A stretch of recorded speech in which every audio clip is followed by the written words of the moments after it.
Hi guys, once again this is James Brew of the Brew Show, and I'm sticking with football because it is the world's most beautiful game, the world's most popular game. The Premier League is arguably one of the best leagues in the world, and usually we hope that it provides a title race. But it looks like this season, which is the 2024-25 season, may already be wrapped up because one of the teams that we were hoping was going to challenge for the title, Arsenal, succumbed to a home defeat to West Ham United 1-0 at the Emirates Stadium thanks to a Jared Bowen goal, Aaron Wan-Bissaka, formerly of Manchester United, with the assist in the first half. And that was more than enough for the Hammers to hold out for a priceless 3 points. Now, this defeat leaves Arsenal still in second place, now 8 points behind Liverpool, who play Manchester City in the Super Sunday fixture, and that thereby gives the Reds a chance to go and stretch their lead at the top of the table to 11 points, which means Arsenal are now going to have to start relying on other sides for them to keep their very slim hopes of winning a Premier League crown for the first time since 2023, sorry, 2003, 2004, a reality. So the question I pose right now to my fan base and general football loving audience is the title race well and truly over for us now as we stand? And let's look at the obvious. I've already mentioned the points gap between the Gunners and the Reds. Now let's add to the fact that Arsenal are currently playing without a recognized striker because they started the season, well, at least the end of the summer transfer window, and thereby the proper season, if you will, with two number nine options, Gabriel Jesus and Kai Havertz. Jesus' season is over, unfortunately, due to an ACL injury he picked up in their FA Cup defeat to Manchester United in January. And with that being set in stone fairly quickly in the transfer window, one would have hoped that Arsenal would have dipped into the transfer market and gotten somebody, at least in the short term, to offset the loss of Jesus, but in the long term, provide another realistic um, aspect of firepower to make them a threat for seasons to come.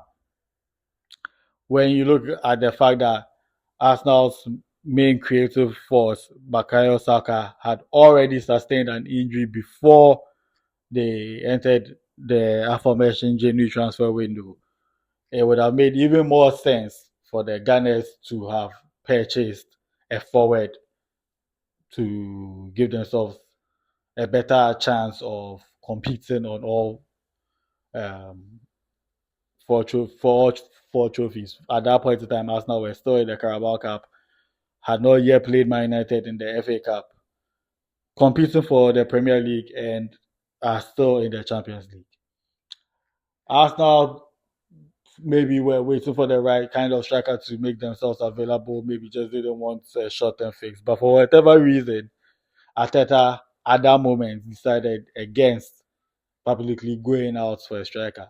And then because they were knocked out of the FA Cup, had a week where they wanted to make the most of it. So they went on a bit of a warm weather training session, if I'm not mistaken, in Dubai or in the UAE, which last season when they did revitalize the squad and energize their title chasing charge.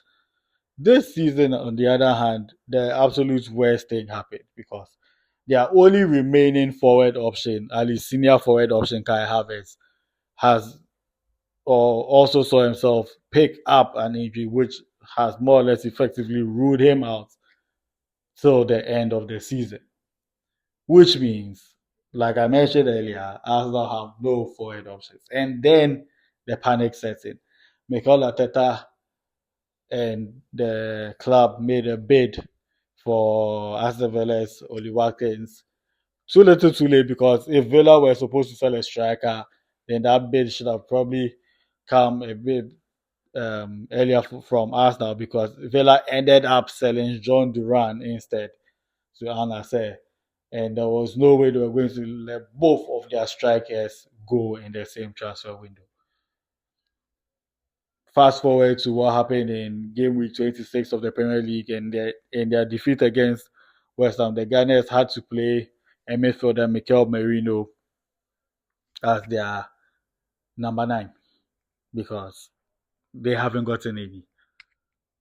Whilst Merino came off the bench to brilliant effects against Leicester in the previous game week with a brace, this time around, luck was not on their side, and they created a lot of chances, but for obvious reasons, could not bury them.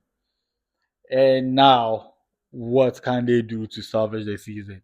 Can they still keep up? Because in the event that Liverpool start dropping points, can Arsenal actually pick up from where their rivals are slacking and then narrow the gap before they have to play them?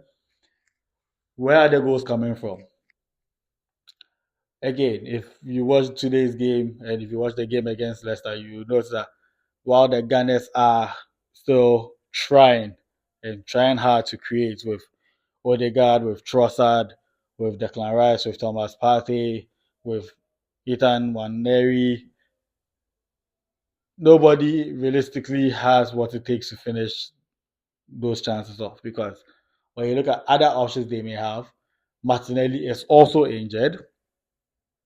Raheem Sterling, I've never personally been a fan of Raheem Sterling, despite the fact that he's somehow managed to play for Liverpool, a title winning Manchester City squad multiple times over, Chelsea, and now Arsenal. Seasoned England international, but I've never really been impressed with Sterling for the hype that he's had. And I think now Gunners are also realizing that he's not all that. And when you look at the fact that they loaned out players like Reece Nelson, they sold players like Balogun in previous transfer windows and in Ketia this season, and find themselves short of attacking options. They let Chido Obi go. Probably right now it's a bit too early to decide whether that was a real regret on Arsenal's part, or maybe the player just jumped the gun by going to Man United.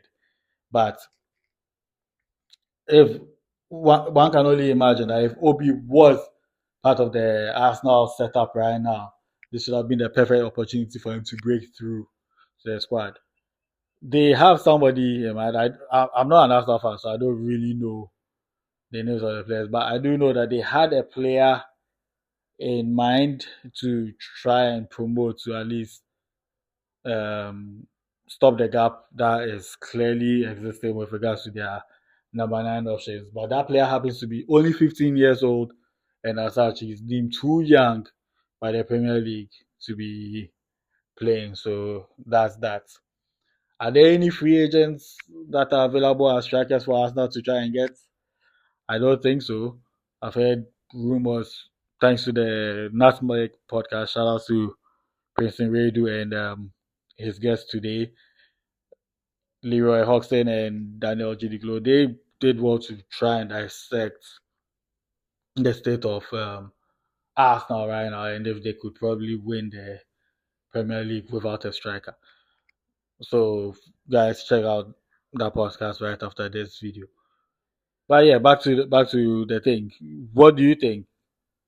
The Gunners out of the title race now. Can they finish in the top 4 without a striker, or do they still have what it takes to push on? And this defeat to West Ham is just a minor setback on what may potentially be a road to glory, or have they already wrapped up the league and given Liverpool their 20th top flight crown, thereby allowing the rest to equal the feats of the Red Devils and set themselves up for potentially eclipsing Man United next season. Guys, let me know in the comment section. This is James Brew of the Brew Show. You can follow the Brew Show on your favorite social media platforms, which will be Facebook, X, LinkedIn, YouTube, Instagram, and Threads. And you can follow James Bremisa on the exact same platforms and TikTok as well. Once again, I encourage you to dive into the comment section. Continue enjoying the beautiful game. Stay safe and catch you same time next time. Bye for now.